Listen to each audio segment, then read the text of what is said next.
It's just crazy, man, because obviously, like, back in the day, you know, like, 2005, that's when YouTube came out, but it wasn't until, like, later in the 2000s, like, I want to say in the range of, like, 2007, 2010, to where YouTube, like, finally started blowing up, especially, like, 2008. I remember 2008 was, like, a huge year for YouTube. That's when I went from just passively watching YouTube to genuinely finding some of my favorite creators and watching the platform all the time, and that was the year when I decided, like, yeah, I really want to be a YouTuber, and I actually kind of did for a bit. So, like, my first YouTube videos I made were, like, some goofy videos I made with my cousin back in 2009.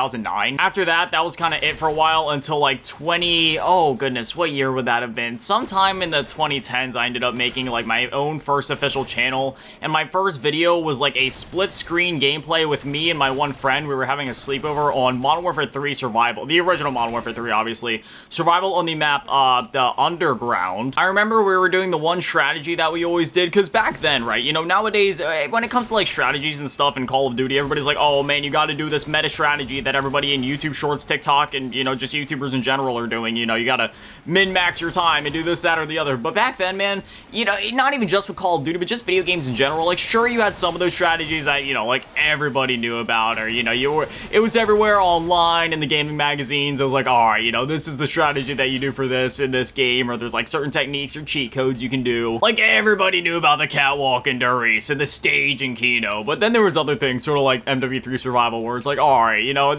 you just could sort of create your own strategy there. And me and my buddy, we used to have this thing where there's this counter right next to the little store there where you can, like, buy and upgrade your weapons. We'd set up a bunch of sentry guns. We put one in the little opening between that counter and the staircase. We put a sentry gun there, put a sentry gun also to our left at that doorway that's, like, right there where enemies can also come through. You put a sentry gun there, and then one of us would be posted up with an LMG watching the front side, and then one of us would also have, like, you know, the other person would have either, like, an LMG or SMG or shotgun or something, just something really good for close quarters engagements. And they'd be flip-flopping back and forth between obviously helping the guy watching, like, the main counter, since there's a lot more enemies coming that way, but also, like, checking bit behind there just to make sure nobody else was coming through and either breaking that sentry gun or actually getting through and about to kill us. We had, like, a bunch of explosives and claymores and stuff set up. It was absolutely crazy. It's unfortunate because those videos have since been deleted, but man, if I could, like, find the Wayback Machine, because I remember the channel's name. The videos were only up for a number of days too, so I would have to remember, like, the very specific time frame that they were uploaded in. But if I could ever find those, like,